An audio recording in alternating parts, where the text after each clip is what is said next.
Mais uma vez, bom dia a todos, a paz do Senhor Jesus Cristo. Vamos abrir nossas Bíblias no livro do profeta e juiz Samuel.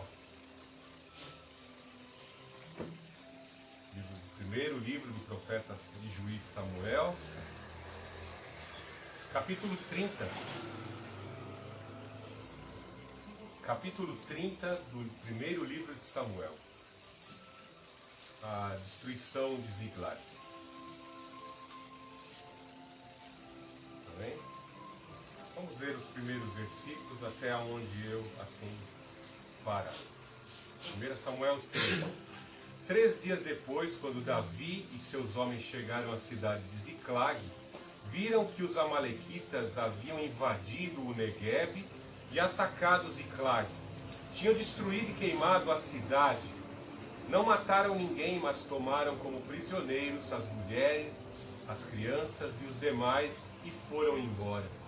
Quando Davi e seus homens viram a cidade queimada e se deram conta do que havia acontecido com suas mulheres, seus filhos e suas filhas, lamentaram e choraram em alta voz até não aguentar mais. As duas esposas de Davi, Ainoã de Jezreel e Abigail, viúva de Nabal, do Carmelo, estavam entre os que foram capturados. Davi ficou muito aflito, pois os homens estavam amargurados por terem perdido seus filhos e suas filhas, e começaram a falar em apedrejá-lo.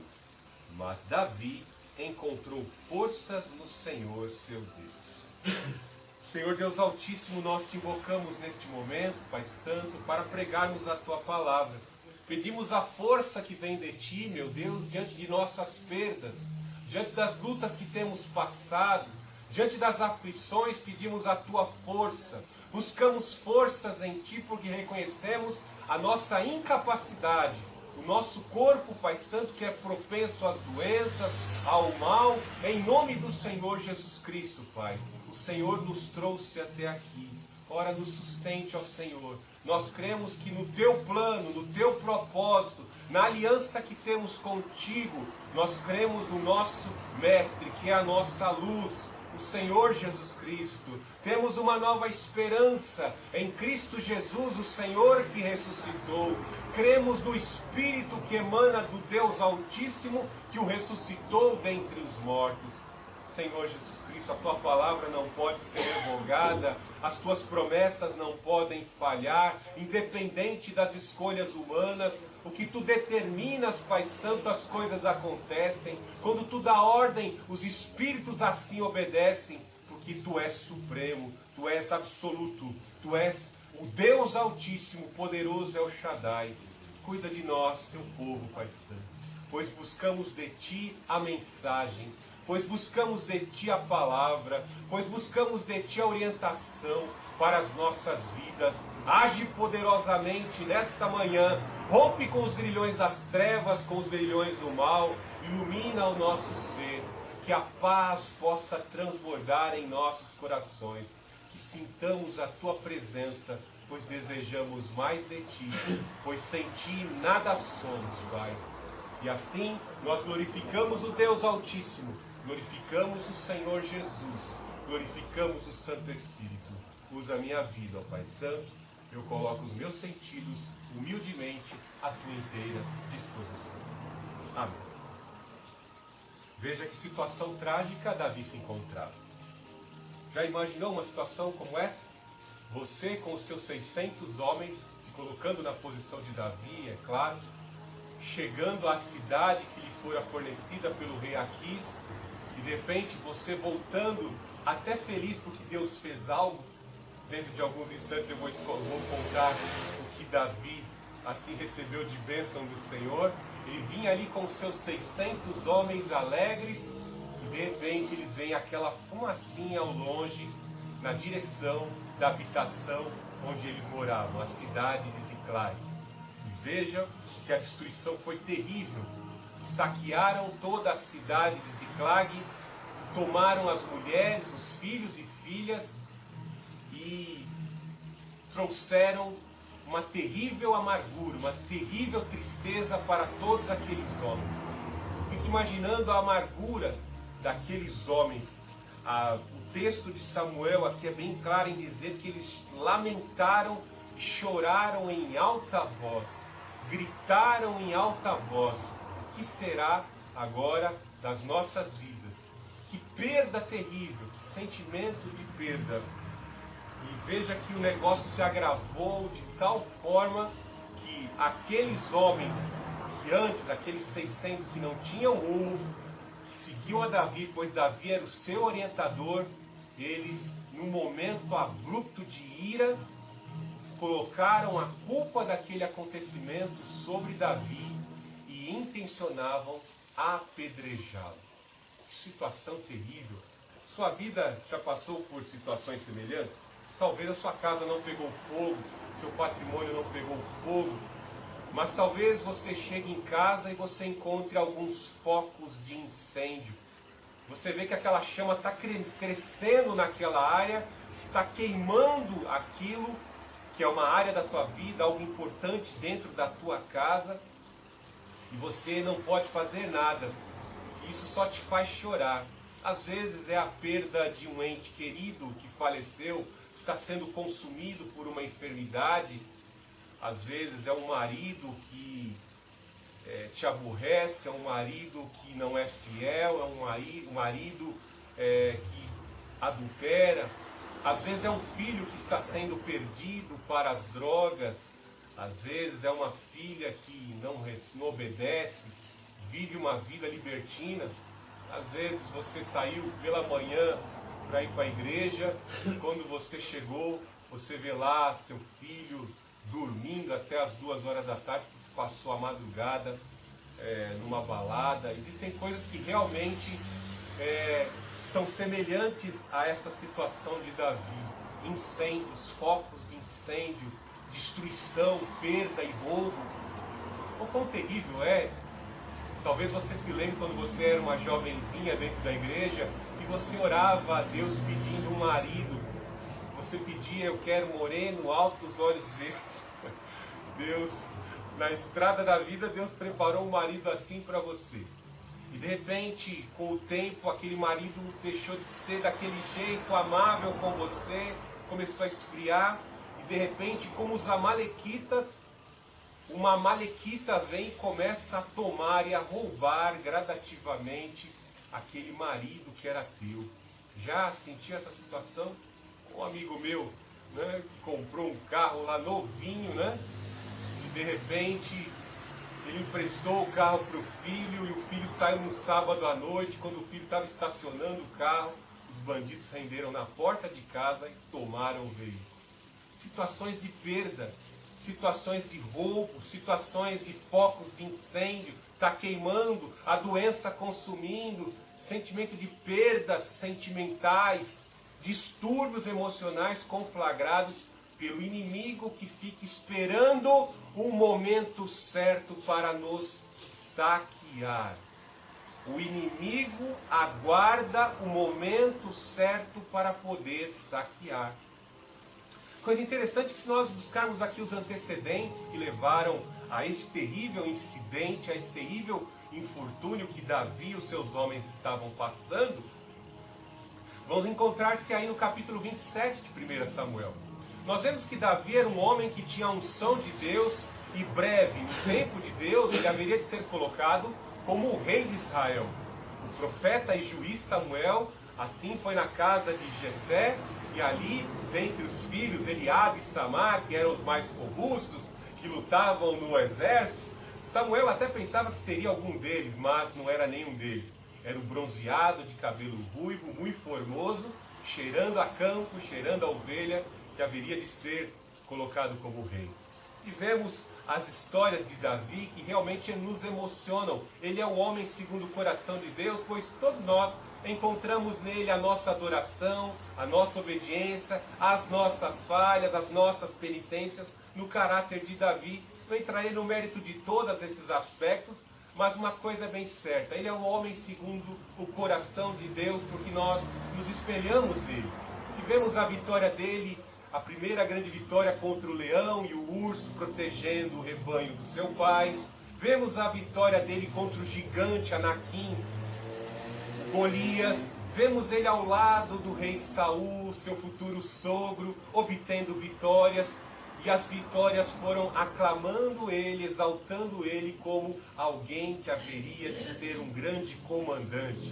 Alguém que haveria, de espada desembainhada, derrotar os inimigos de Israel e unir como um grande rebanho toda a confederação de Israel. As vitórias, o caráter de Davi estavam, de certa forma, causando ciúmes e inveja ao seu sogro Saul, né? Visto que ele havia conquistado Mical, a filha do rei Saul, por um dote que foi entregue no dobro. Foi pedido uma quantidade de prepúcios dos inimigos de Israel, os filisteus, e Davi trouxe o dobro, mostrando toda a sua competência, a sua capacidade de estratégia de guerra. Realmente ele era um grande guerreiro, sábio nas batalhas, porque invocava o Senhor e o Senhor lhe dava a estratégia. Ele realmente era um grande guerreiro. E vemos que Saul desencadeia uma terrível perseguição contra Davi.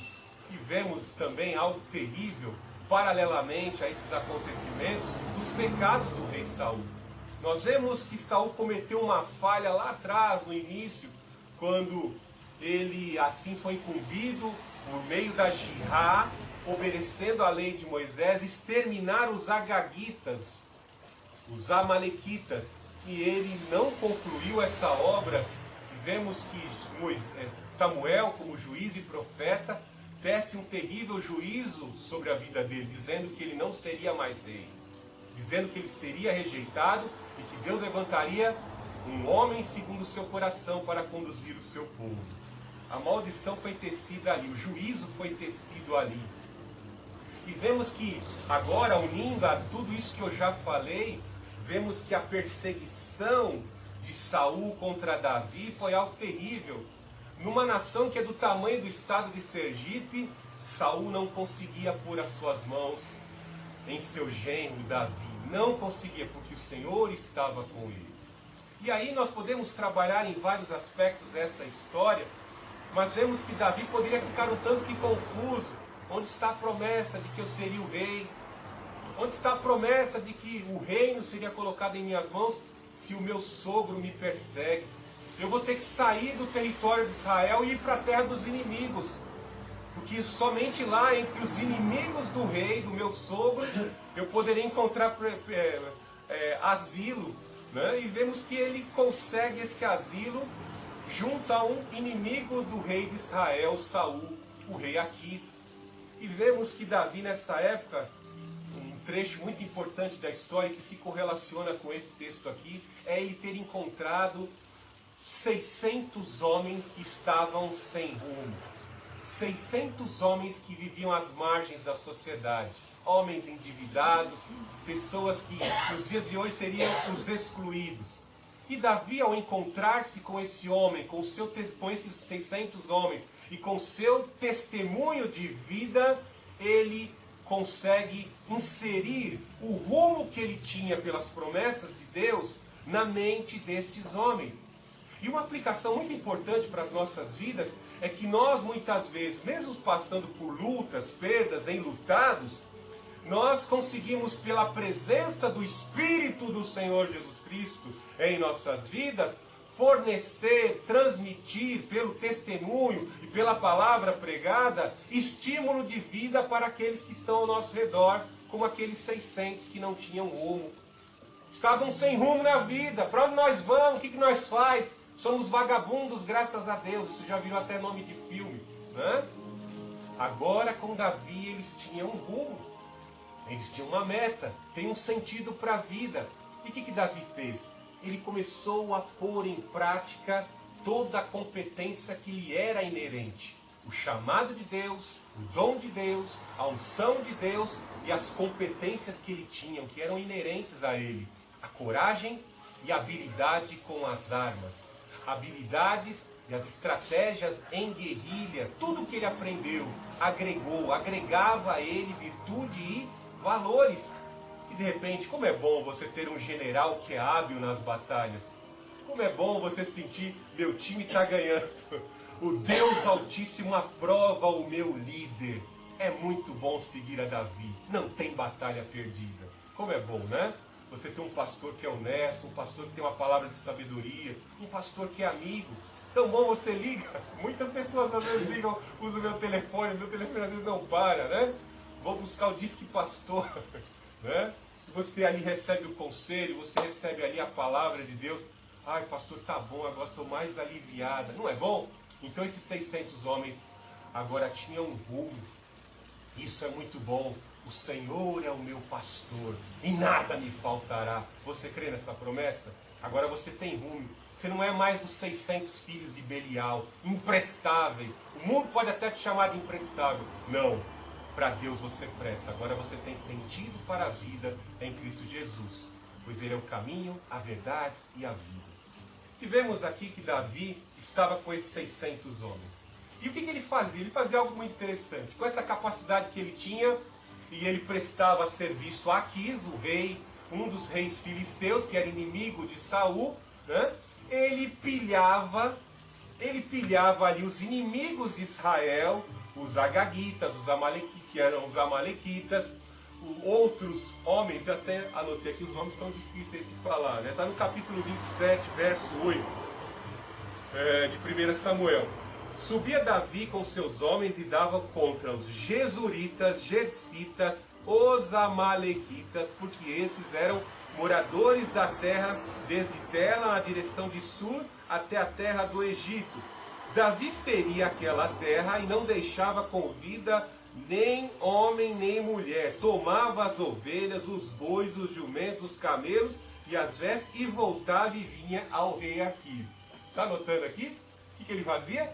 Derrotava os inimigos de Israel, tomava toda a riqueza, exterminava os inimigos de Israel, obedecendo à lei de Moisés. O que dizia a lei de Moisés? Extermine os amalequitas, extermine os cananeus abomináveis. Então ele cumpria a lei, exterminava os inimigos de Israel, poupava Israel, que era o seu povo, e levava o despojo de guerra para o rei Aquis.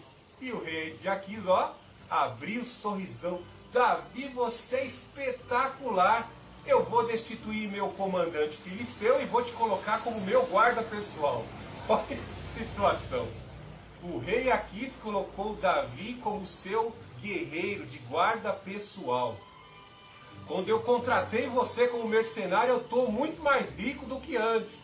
E ele pensava que todo aquele gado, toda aquela riqueza que Davi estava trazendo para ele, provinha de Judá, provinha do reino de Israel. Era coisa nenhuma. Então Davi agia com dissimulação, né? E aí nós vemos que Aquis confiava tanto em Davi ao ponto de colocá-lo à sua retaguarda. Você consegue colocar alguém na sua retaguarda? Difícil, né? Amigos para você confiar, né? Quando a batalha se intensifica, talvez aqueles que você tanto confiou a tua retaguarda podem ter dado para trás, fugir e deixado você sozinho na batalha. Já passei por isso várias vezes. Confiar nas pessoas a minha retaguarda e de repente na hora mais difícil do problema você está sozinho. Você e Deus, né? Está ótimo. Você e Deus está ótimo, né? Então o rei Aquis vai para uma grande batalha juntamente com outros 4 reis, com 4 generais, com as tropas dos filisteus, para enfrentar quem? O exército de Israel comandado por Saul. Essa é a terrível batalha que se desloca aí, se encontra sua narrativa no capítulo 31 de 1 Samuel, onde Saul encontra a morte em Megido, mais propriamente ali em Gilboa. E vemos que quando Aquis vem para a batalha, para se reunir aos soldados, aos grandes exércitos ali dos filisteus, os generais veem aquela situação, o rei Aquis e a sua retaguarda Davi. Aí eles se enfurecem e se lembram de tudo que Davi fez aos filisteus. Desde a vitória contra o gigante Golias, que era um mercenário, né? E todas as estratégias, e sempre os filisteus tomaram um pau, perderam a guerra quando Davi estava nas batalhas ao lado de Saul. E eles pensaram, Aquis, quem é esse Davi aí que está com você? Ele é como um anjo de Deus, sabe? é meu amigo, é um fiel guerreiro, ele vai lutar ao nosso lado contra Saul. Saul persegue ele, sabe? Eles são inimigos. Tira esse cara daqui, manda esse cara embora, senão nós não vamos lutar. Que já pensou se no meio da batalha ele ali sente o amor pelo sogro dele e de repente ele nos trai em batalha e resolve, não, eu vou servir o meu senhor Saul, e começa e muda de lado, vai combater a nós. Nós estamos perdidos. Esse homem vale por 1000 soldados. Esse homem é um perigo. Mande-o embora. Se ele não for embora, nós não vamos lutar. E Aquis despede a Davi e Davi volta. E nesse momento, imaginem como Deus operou pondo a sua mão poderosa, impedindo que Davi lutasse contra os seus soldados, lutasse contra o seu povo, os homens do seu povo. Então, com certeza, foi algo que trouxe muita alegria a Davi. Aí imagine ele voltando com seus 600 homens. Glória a Deus, nós não vamos ter que lutar contra Saul, contra os da nossa terra. Isso está bom demais. Vamos voltar para a nossa cidade lá, Ziclag. Ziclag, como eu disse, era uma cidade que o rei Aquis, filisteu, havia dado para Davi para ele se instalar com seus homens e suas famílias e suas posses. E imagine, agora voltando ao início da mensagem, ele com seus 600 homens, alegres e felizes, e de repente aquela fumaça saindo da cidade, onde eles haveriam ali de estar descansando. Não houve descanso, mas muito pelo contrário, muita dor, muita tristeza e muita perda. Aí eu retomo novamente a pergunta e o questionamento. Quão terrível é nós chegarmos em casa e não termos em nossa casa um local de descanso, um local para descansarmos das batalhas, mas olharmos para casa e vermos o diabo sapecando, o diabo ali zombando de nós. Você pensa que você vai encontrar fuga no seu trabalho? Lá no trabalho eu atormento você, exijo cobranças e metas de você, e você não encontra paz aqui em casa, porque aqui está cheio de problema. Eu estou com o meu trono instalado aqui dentro de casa. Veja quantos focos de incêndio. Você consegue apagar? Talvez você entre na hora do banho, você vai dormir, antes de dormir você chore diante do Senhor. Até quando suportar aquela situação? Né? Vendo pessoas na luta, com doença, com problemas, isso te causa tristeza. E aí eu te faço mais um questionamento. O que fazer quando encontramos esses focos de incêndio? O que fazer quando encontramos corpos debilitados? O que fazer quando encontramos lutas e dificuldades que nós não temos capacidade para agir? Veja que Davi vai nos ensinar. Primeira coisa que nós temos que entender: reconhecer a nós mesmos. Nós não temos competência, não temos capacidade, não temos condição alguma de nos desvencilharmos e vencermos aquele problema. O que Davi nos ensina diante da cidade que foi destruída, da perda de suas mulheres e dos filhos de todos aqueles homens. Veja aí, no versículo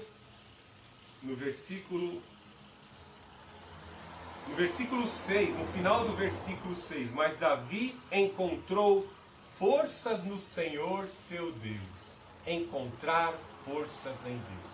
Primeira coisa, olha para o Senhor Jesus. Deus teve vários filhos, mas o único filho que não teve pecado foi o unigênito, o Senhor Jesus Cristo. Mas o próprio Senhor Jesus Cristo assim passou por dificuldades. E ele viveu vida de clamor e súplica, porque reconhecia a dependência do Espírito do Pai para cumprir a vontade do Pai. Então a luta chegou diante da tua vida, a dificuldade, o problema, agora encontrou você, acometeu você. Você tem que entender que Deus não cessou o compromisso e o pacto que Ele tem com você, só porque a luta o acometeu você. Você tem que buscar forças nele. Porque quando ele permite a dificuldade, o problema, teu carro é roubado, teu filho está sendo consumido nas drogas, diversos problemas que acometem você, Deus continua com o compromisso e a aliança que ele tem com você, e você tem que buscar uma vida de clamor e súplica. Você não tem competência, você não tem condição de desvencilhar esse problema, se aproxima do Senhor e busca força no Senhor. E recebereis poder ao descer sobre vós o Espírito Santo, e ser-me-eis minhas testemunhas em Jerusalém, Judéia e Samaria e aos confins da terra. Às vezes você pensa assim, vou abandonar o caminho, vou abandonar esse caminho proposto pelo Senhor Jesus Cristo, porque grandes são as dificuldades. A igreja de Cristo sabia disso. Nós seremos perseguidos por Herodes, nós seremos perseguidos pelos fariseus, seremos mortos, seremos espoliados. Depois nós vamos ser perseguidos por Nero, seremos perseguidos pelos imperadores romanos. Onde encontraremos força? O que eu falei na introdução do culto, nós encontraremos forças no Senhor. É Ele que concede força, poder e capacitação para sermos testemunhas do Senhor Jesus Cristo. Na luta, no momento de dificuldade, nas decisões da vida. As decisões são super importantes porque elas abrem portais, elas abrem novos estágios para a nossa vida, pelas decisões que tomamos. É muito importante. Em tempo e em fora de tempo, o Senhor procura em nós valores. Você aceitou o Senhor Jesus Cristo na época em que você tinha tudo. E aí, você continua glorificando a Cristo quando tudo se perder, quando tudo for tomado pelos amalequitas, né? Veja que coisa terrível, né? Os amalequitas esperaram a oportunidade para se vingar, né? Lembra? Ficaram ali vigiando. Quando Davi foi lá, foi lá ajudar o rei Aquis para a batalha que seria travada em Megido, eles aproveitaram a oportunidade e foram atacar. Então o inimigo ali, ele viu que você aceitou Jesus. E ele fica esperando a tempo certinho. Deixa ele dar uma brecha. Espera, não tenha pressa não. Com as tropas inimigas, né? Fica esperando o tempo, a oportunidade certinha de ir lá atacar. Vou pegar o filho dele, que o filho dele está guarnecido. Geralmente o diabo pega os mais pequeninos, como um predador, ele fica esperando os últimos ali do rebanho para poder pegar o último do rebanho. O que corre menos, que menos consegue se desvencilhar. Pega um filho, pega alguém que é mais fraco, pega alguém às vezes inabilitado, inexperiente e causa um infortúnio. Os amalequitas vieram para retalhar tudo que Davi havia feito a eles no capítulo 27. Isso mostra que Davi não exterminou a todos. Muito cuidado, não deixe obras inacabadas. Quando ele derruba o gigante, ele faz uma obra efetiva, acabada, corta a cabeça do gigante. Golias nunca mais se levantaria. Mas aqui, contra os amalequitas, ele deixou alguns viverem. Nós vamos ver que até aqui no capítulo 30, alguns dos agaguitas vão continuar vivos. E eles vão trazer um problemão lá quando a rainha Esther for rainha, mulher de Ataxerxes, de Assuero, o príncipe da Pérsia, né? Não vou entrar nesse detalhe, mas uma obra tem que ser concluída, porque senão o inimigo espera o tempo certo, quando nós não estivermos nos alimentando e fracos deixarmos brecha, ele vai entrar e vai vir saquear, vai vir roubar, ele vai vir para se vingar. Lembre-se sempre, a palavra de Deus mostra, o Senhor Jesus Cristo nos ensinou que quando um demônio é expulso de um corpo, ele vai para regiões áridas e ali ele busca mais 7 espíritos perversos. E ele chegando na casa daquela pessoa, se a pessoa encontrando a casa adornada, mas sem alguém para vigiar, uma pessoa negligente, ele vai entrar, vai se instalar e o estado da pessoa será pior que o primeiro. Pedro descreve essa mesma situação lá no 2º capítulo, que é como o cão lavado, a porca lavada que volta ao chiqueiro e o cão que volta ao seu vômito. Fica em estado pior que o primeiro. Então os demônios, eles vêm para retalhar e vêm para destruir. Então nós devemos buscar força no Senhor e a manutenção diária das nossas vidas, na sua força e no seu poder. De forma penitente, de forma humilhante, nos humilhando diante de Deus, devemos reconhecer nossa fraqueza e pedir a força do Senhor para podermos vencer essa dificuldade. Segundo a estratégia que Davi nos ensina quando as lutas vêm sobre nós. Veja o que ele faz no versículo 7. Então disse o sacerdote Abiatar: traga o colete sacerdotal. E Abiatar, filho de Aimeleque, trouxe a Davi e perguntou ao Senhor: devo prosseguir? Esse bando de saqueadores, conseguirei apanhá-los? Veja a situação terrível, né?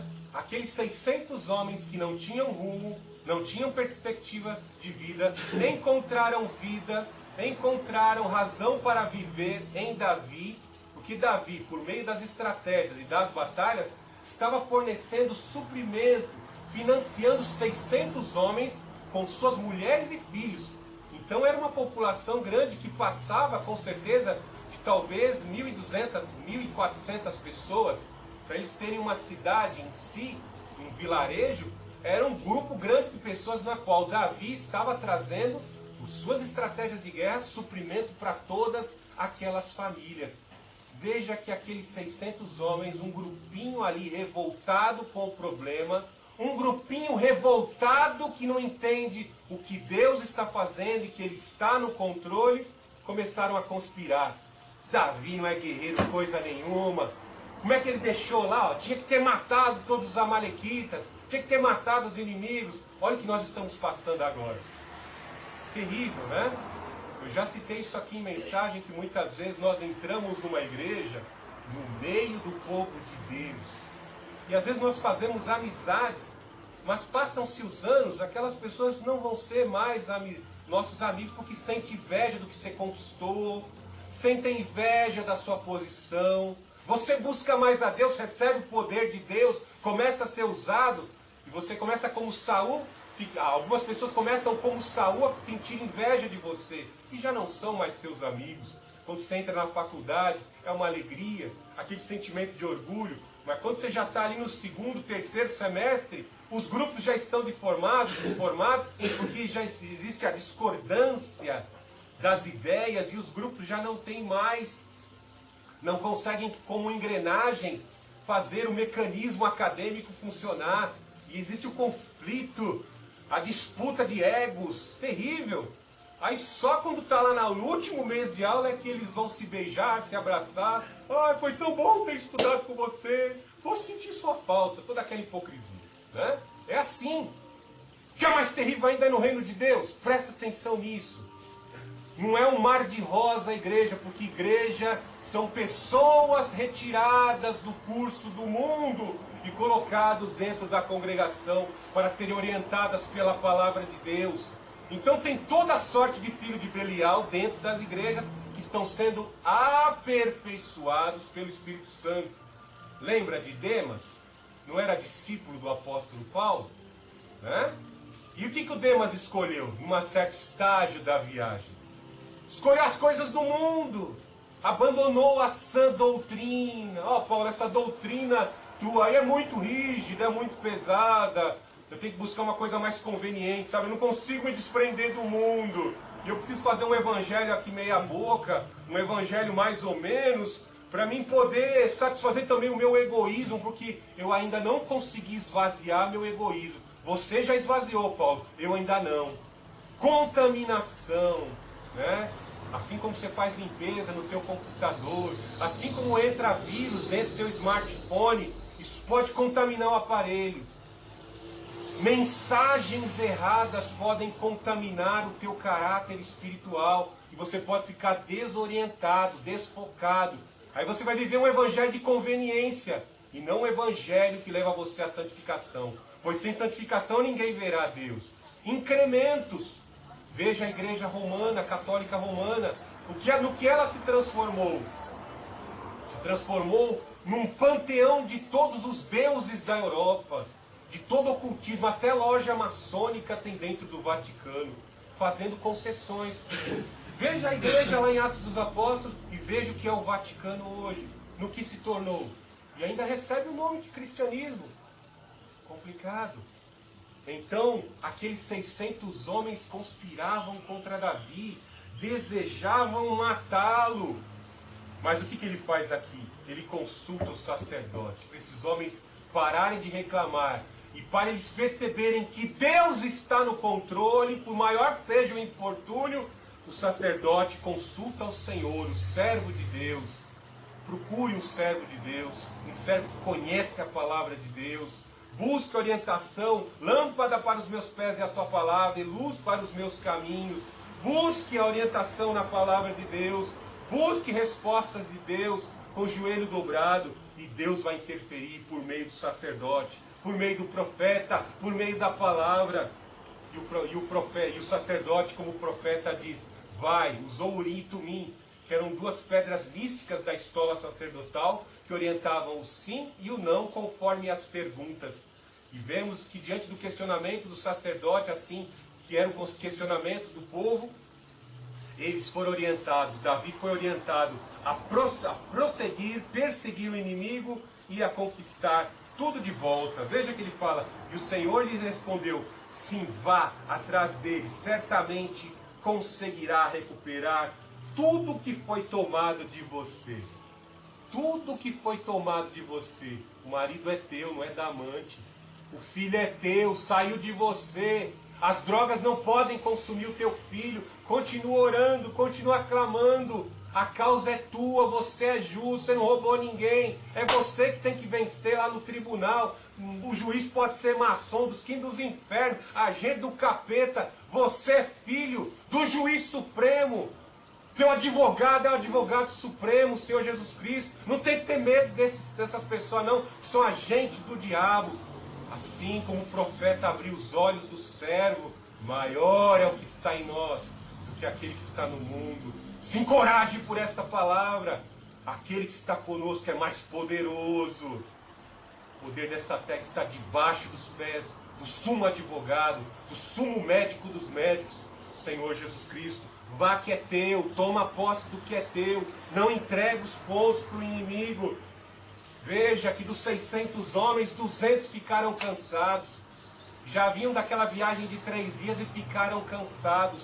E Davi, tendo compaixão de 200 que ficaram ali junto ao ribeiro de Bessor, ele prossegue na sua caminhada, na sua cavalgada, em busca de recuperar a sua família e seus filhos. Olha que situação difícil. Imagine, com 400 homens, os outros 400 olhando para trás, e aqueles 200 covardes que não prestam para nada ficaram para trás. Começam murmurações. Nos estágios da busca espiritual, daquilo que precisamos, nós vamos ver que às vezes a dúvida começa a surtir efeito de novo. O diabo não desiste, ele fica ali persistindo com palavras. Os seus sentidos são muito importantes estarem apurados. O ouvido talvez vai desestimular. Um outro probleminha que ocorre, afeta os teus olhos, aí você começa, vai fraquejar o negócio, vai falhar, só o Senhor para reverter o quadro. E eles cavalgando ali, com certeza algum dia, Davi, estamos cavalgando demais, os cavalos estão cansados, o suprimento está acabando, onde é que está o caminho que a gente segue aí? O sacerdote falou, mas falou o quê? Para onde? Para onde nós vamos? Deus vai dar um sinal. Deus vai dar o sinal. Veja o sinal que Deus vai oferecer. Você valoriza às vezes um mendigo, catarrento, cheio de escarro, sujo na calçada?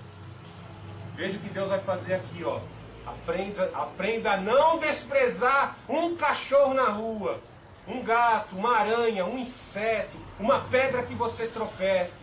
Deus fará sinais para mostrar que Ele está no controle. E o que acontece, aprenda a glorificar a Deus diante das aflições. Veja aí, no versículo 11. No caminho encontraram um rapaz egípcio. Num campo o levaram até Davi. Deram-lhe um pouco de pão para comer e água para beber. Também lhe deram um pedaço de bolo de figos e 2 bolos de passa. Pois fazia 3 dias e 3 noites que não comia nem bebia nada. Em pouco tempo recuperou as forças. Olha só quem vai orientar Davi. Olha o sinal de Deus. Um egípcio que era escravo e que foi abandonado pelo seu senhor Amalequita, né? Veja como o mundo despreza algumas pessoas, né? E até mesmo você. Você cortou a pontinha do seu dedo, você já não serve mais para aquele patrão, né? O capitalismo faz isso com você. Expurga você do sistema se você é incompetente em alguma situação. Se você falhou, você vai ser reprovado. Mas vemos aqui quando esse egípcio encontra Davi, um ato de misericórdia de Deus para salvar aquele egípcio. Com certeza, aqui nós vemos a ação da igreja, né? A situação da igreja que encontra o Senhor Jesus Cristo. Doente, esfarrapado, às margens da sociedade, mas quando nós encontramos Jesus, nós recebemos água da vida, o pão da vida, e recuperamos a nossa força. E ele orienta Davi. Davi, há 3 dias que eu estava assim ruim, mas nós atacamos a cidade, algumas cidades, saqueamos algumas cidades, tacamos fogo em Ziclag, mas meu chefe, me abandonou aqui. Então Davi viu ali a orientação. Você pode nos conduzir até os amalequitas que fizeram isso? Vamos fazer uma aliança, Davi. Eu oriento você, oriento meu senhor, só que quando você efetuar a vingança, não me mate. Vamos fazer uma aliança? Davi faz ali um voto, uma aliança, e nós vemos que Davi parte contra os inimigos. Veja no versículo 16, o rapaz levou até os amalequitas. Estavam espalhados pelo campo, comendo e bebendo, festejando por causa da grande quantidade de bens que haviam tomado da terra dos filisteus e da terra de Judá. Olha que parasitas terríveis, né? Eles saquearam não só a Davi em retaliação, a cidade de Davi, lá Ziclag, como também saquearam os filisteus, a cidade dos filisteus. Por quê?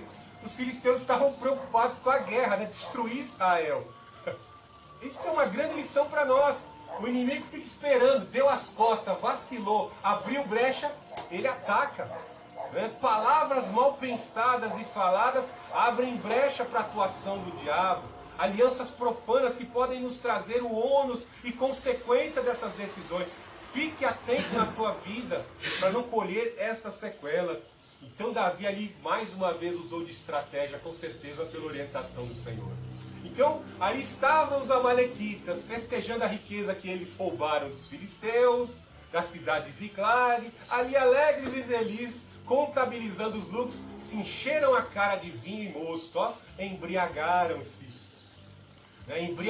Estavam embriagados e com certeza inadequados para poderem estarem lutando e defendendo aquilo que haviam roubado. Foi a hora do ataque. Davi com 400 homens derrota os amalequitas a fio de espada. Vemos aqui, no versículo 17 ainda, nenhum deles escapou, exceto 400 rapazes que fugiram montados no camelo. Fugiram embriagados e tudo, saíram correndo, fugindo em seus camelos. E vemos que Davi recuperou tudo o que os amalequitas haviam roubado. Quando nós buscamos força no Senhor, quando nós buscamos a orientação do Senhor, obedecemos às orientações do Senhor, lâmpada para os meus pés é a tua palavra e luz para os meus caminhos, o Senhor vai nos honrar. No tempo certo o Senhor vai nos restituir. A Davi foi restituído tudo que foi roubado. Humilhai-vos diante da potente mão de Deus e ao seu tempo Ele vos exaltará. Louvado seja o nome do Senhor Jesus Cristo. Amém? Vamos nesse momento estar buscando a presença do Senhor, o poder do Senhor, para que Ele possa atuar nesta causa, nessa dificuldade que estamos passando. Amém? Deus abençoe a sua vida.